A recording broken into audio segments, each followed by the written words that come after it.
আমি যখন ক্লাস 1 এ পড়ি তখন আমি ব্লাইন্ড হই। আমার চোখের দৃষ্টিশক্তি হারায়। দেন আমি ঢাকায় চিকিৎসা করি, অনেকগুলো হসপিটালে করি, কিন্তু আলটিমেটলি কোনো ফল হয় না। এক পর্যায়ে আমি আশা ছেড়ে দিছিলাম।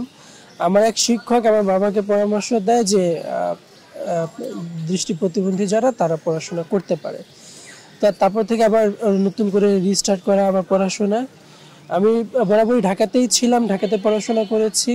সো ওইখান থেকে ঢাকা বিশ্ববিদ্যালয় সম্পর্কে আমার একটু জানা, সেই অনুযায়ী স্বপ্ন দেখা যে আমি একসময় ঢাকা বিশ্ববিদ্যালয়ে পড়বো।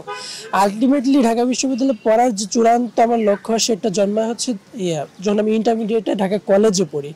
প্রতিদিন ক্লাসে এসে আমাদের টিচাররা বলতো, ভালোভাবে পড়ো, না পড়লে ঢাকা বিশ্ববিদ্যালয়ে চান্স পাবা না। তুমি না পড়লে ওই যে উদাহরণ দিয়ে বলতো, সে কিন্তু পায় নাই, তুমিও পাবা না। সো আমার টিচাররা সবসময় আমাদের কনফিডেন্স দিত, আমাকে পিঠ চাপড়ে বলতো, মাথা করে সত্তায় দিয়ে বলতো যে কেউ না পেলে তুমি তো পাবাই। সো এই যে একটু একটু করে আশা দেয়া, আর সেই আশা থেকে আমার ভিতরে একটা আকাঙ্ক্ষার বীজ সুপ্ত হওয়া, সেখান থেকে আমার চেষ্টা করা, এবং আমি আলহামদুলিল্লাহ জিপিএ 5 পেয়েছি ইন্টারমিডিয়েটে, দেন ঢাকা ইউনিভার্সিটিতে চান্স পেয়েছি। এটা আমার যেমন ছিল, চেষ্টা ছিল, আল্লাহ তাআলার মেহেরবানিও ছিল। সো আমি আল্লাহ তাআলার প্রতি অশেষ কৃতজ্ঞ, এবং আমার শিক্ষকদের প্রতি আমি কৃতজ্ঞ। ঢাকা বিশ্ববিদ্যালয়ে ভর্তি হওয়ার পর থেকেই আমি, তারও আগে থেকে ডিবেটের সাথে জড়িত। ফুল টাইম 2019 সাল থেকে ডিবেটের সাথে যুক্ত হই। তখন থেকে আমি রাজনীতি সচেতন,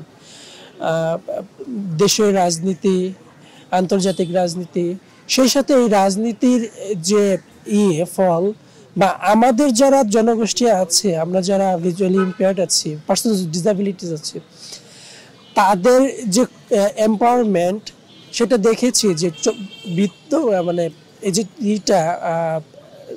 এখন যে রাজনীতি চর্চা হয়, সেই রাজনীতিতে কিন্তু আমাদের কল্যাণটা নিহিত নেই। রাজনীতিবিদরা আমাদেরকে আশ্বস্ত করে, তোমাদের নিয়ে কাজ করব, তোমাদের ক্ষমতায়ন, কর্মসংস্থান, পড়াশোনা, বা তোমাদের ভাতা, অন্যান্য সুযোগ সুবিধা করব, কিন্তু আলটিমেটলি কিন্তু সেখান থেকে হয়নি। আমার কাছে মনে হয়েছে যে যদি কোনো কিছু করতে হয় আমাদের প্রতিবন্ধী জনগোষ্ঠীর জন্য, তাহলে আমাদের মধ্যে থেকেই কাউকে এগিয়ে আসতে হবে, এবং ওই জায়গাতে সিদ্ধান্ত গ্রহণের জায়গায় যেতে হবে। নাহলে ওনারা কথা শুনেন না। এখন আমাদের কোথায় ভালো কিসে খারাপ, সেটা তো আমরাই ভালো জানি, বা আমাদের সমস্যাগুলো কোথায় সেটা আমরা আইডেন্টিফাই করতে পারি। সেই থেকেই, চিন্তা থেকেই, যে আমাকে কোথাও লড়তে হবে, আমার জনগোষ্ঠীর বৃহত্তর কল্যাণের স্বার্থে আমাকে কাজ করতে হবে। আমি ডিসেবল রাইট অ্যাক্টিভিস্ট, অনেক ডিসেবল রিলেটেড অর্গানাইজেশনের সাথে যুক্ত। সো অনেক ক্যাম্পেইন করেছি, অ্যাডভোকেসি করেছি, কিন্তু ফল আশানুরূপভাবে আসেনি। সেই সেন্স থেকেই এটা যেহেতু একটা সুযোগ ডাকসু ইলেকশনে, সো আমি সিদ্ধান্ত নিয়েছি যে ডাকসুতে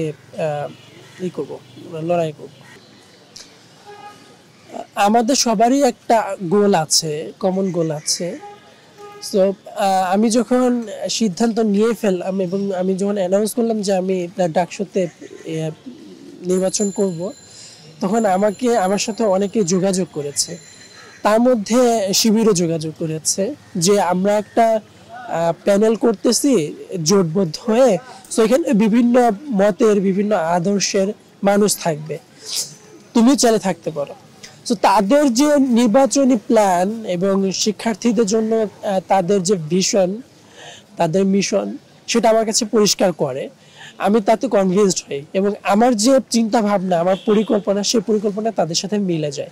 আমার কাছে মনে হয়েছে যে এই প্যানেলে থাকলে আমি যদি জয়লাভ করি, তাহলে আমার পরিকল্পনা বাস্তবায়নের সুবিধা হবে, আর আমি যদি জয়লাভ নাও করতে পারি, তাহলে আমার পরিকল্পনাগুলো ওনারা বাস্তবায়ন করতে পারবেন যদি ওনারা জিতে আসেন।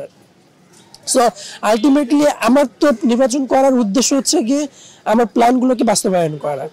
সেটা আমি নিজে পারলে করলাম, না পারলে আমার সহকর্মী যারা আছেন প্যানেলে, তারা যখন যাবেন ওইখানে জিতে, তারা যেন করতে পারেন, মানে ব্যর্থ যেন না হয়। হ্যাঁ, এই চিন্তা থেকেই শিবিরের সাথে যুক্ত, মানে এই জোটের সাথে যুক্ত।